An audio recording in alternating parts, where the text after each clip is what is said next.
वो तो कोटा का ही रहने वाला है। इसके खिलाफ पूर्व में जयपुर में शिप्रापत में एक मुकदमा दर्ज है और एक विज्ञान नगर थाने में मुकदमा दर्ज है। और पुष्पेंद्र भी यहीं कोटा का ही रहने वाला है, जो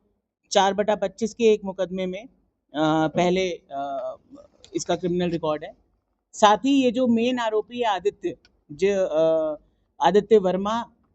जिसको 1 लाख रुपए की एक तरीके से सुपारी इस वकील ने दी थी, इसकी शादी इस वकील ने कराई थी। तो इसके ऊपर एक एहसान टाइप इस वकील का था। ये दोनों भाग के शादी की हुई है, इंटर रिलीजन मैरिज है, क्रिश्चियन लड़की से शादी की है। तो इसलिए इसको ऐसा लगता था कि मैं इस वकील के लिए कुछ करूं। वकील ने जब इसको कांटेक्ट किया तो पैसों के लालच में और इस चीज़ को इसने किया। वकील का सिंपल ये कहना है कि देवानंद महाराज जब से आए थे, वो मठ के ऊपर जितनी भी ज़मीन मठ के नाम जो टेक्निकली है उसको खाली कराने के नाम पे, या दान पेटी में जो भी चढ़ावा आता था वो ले जाने के नाम पे मठ से कुछ चंदा ले जा रहे थे। और उन्होंने काफ़ी जगह कहा था कि मठ का असली मालिक हमारा ट्रस्ट है। उसको लेकर संतोष राय जो है उनसे ये एक तरीके से दुश्मनी रखता था, और उसने सोचा कि अगर देवानंद महाराज को रास्ते से हटा दिया जाएगा तो मैं इस मठ के ऊपर कब्जा कर लूँगा और कुछ जो देवस्थान विभाग से इस मठ की एक ओनरशिप लेकर जो इनका ट्रस्ट है, जिसमें संतोष राय अध्यक्ष था, ब्रिजमोहन जी इसमें कोषाध्यक्ष थे, और नंदनवन जो इनका पुजारी था, इनका ये वाला जो ट्रस्ट है ये आगे बढ़ जाएगा। तो इस तरीके से इसने इस पूरी घटना को अंजाम दिया। मैडम, जो नंदनवन जो मैन थे वो उनका तो कोई लेना देना नहीं है? जी नहीं, अब पूरी पूछताछ में ये बात क्लियर हो गई है कि ये सब कुछ का मास्टरमाइंड ये वकील जो संतोष राय है ये खुद था, और नंदनवन को इस बारे में कोई जानकारी नहीं थी। उल्टा नंदनवन को तो वास्तव में बाहर से कुंडी लगा दी गई थी, और एक तरीके से नंदनवन ने हमारी इस पूरी पूछताछ में काफ़ी अहम सुराग भी उन्होंने हमें दिए, क्योंकि जब रेकी करने के लिए ये इन दोनों को, आदित्य को और पुष्पेंद्र को, जब ये वकील पहले 2-4 दिन पहले, घटना के 2-4 दिन पहले लेके गया था दोपहर में, तो वो भी बात हमें नंदनवन से ही पता चली थी। तो एक तरीके से उन्होंने हमें इस पूरे घटनाक्रम को समझने में हमारी मदद की है।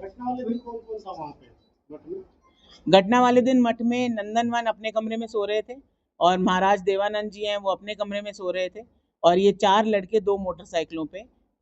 मठ पर हत्या की नीयत से गए। मैंने आपको बताया कि 2 लोग इनमें से, 4 में से जो 2 लोग हैं, उनको स्वयं ये जो वकील संतोष राय जो अध्यक्ष है ऑपोजिट पार्टी का, वो लेकर गया था। जो महिला थी तो वो सबूत वहाँ आई थी या नहीं? घटना के बाद जब ये घर पे गए तो उन्होंने इस तरीके का काम किया। बाकी अभी हमने उस महिला को डिटेन किया है, जैसा कि मैंने कहा मेरी टीम उनको ला रही है, और बहुत जल्द हम पूछताछ करके इस पूरे खुलासे का आपको अपडेट कल और दे देंगे। देखिए, वो रजिस्टर्ड तो है, उसने बताया कि वो रजिस्टर्ड है वकील के उसमें, और जयपुर में हाई कोर्ट में भी कभी कभार उसने प्रैक्टिस की है, बट बहुत ज़्यादा ऐसा कोई मामला उसका वकालत का हो ऐसा हमारे सामने अभी तक नहीं आया है। देखिए, वकील पर इसलिए हम लोगों का शक गया क्योंकि ऑपोजिट पार्टी का, क्योंकि डे 1 से ज़मीन को लेकर, पैसे को लेकर, मठ के बीच में जो विवाद था, अलग अलग जो ग्रुप्स बने हुए हैं जो अपना आधिपत्य मठ में बताते हैं कि ये ट्रस्ट सही है या वो ट्रस्ट सही है, काफ़ी लंबे समय से चल रहा था। मठ की ज़मीन जो है वो रिसीवरी में भी है, तहसीलदार जी के पास रिसीवरी में, और रेवेन्यू डिपार्टमेंट में इसका काफ़ी लंबे समय से मैटर चल रहा है। तो क्योंकि ये ऑपोजिट जो मठ है, जो उसका ये अध्यक्ष बना था, पहले अध्यक्ष कोई और थे जिनकी डेथ के बाद संतोष राय को अध्यक्ष बनाया गया था। तो हमारी पूछताछ में लगभग पूरी पुलिस टीम ने 48 लोगों से पूछताछ करी है, उसके बाद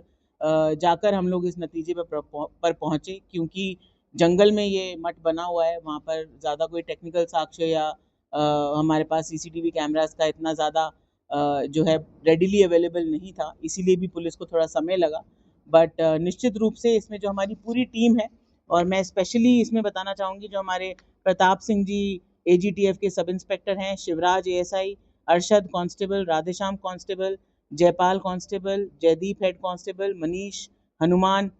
जगदीश, धर्मवीर, विद्वानंद यादव, भंवर सिंह, अटल, रामवीर, सुरेंद्र, बहादुर सिंह, कृष्ण गोपाल, रोहिताश, प्रदीप,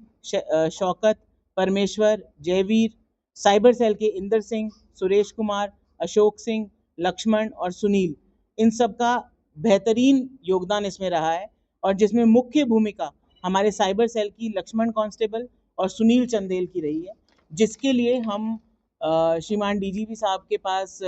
उचित रिवॉर्ड के लिए पूरी टीम का नाम जरूर भेजेंगे। मैडम, भट्टे में कोई सीसीटीवी नहीं था तो कितने सीसीटीवी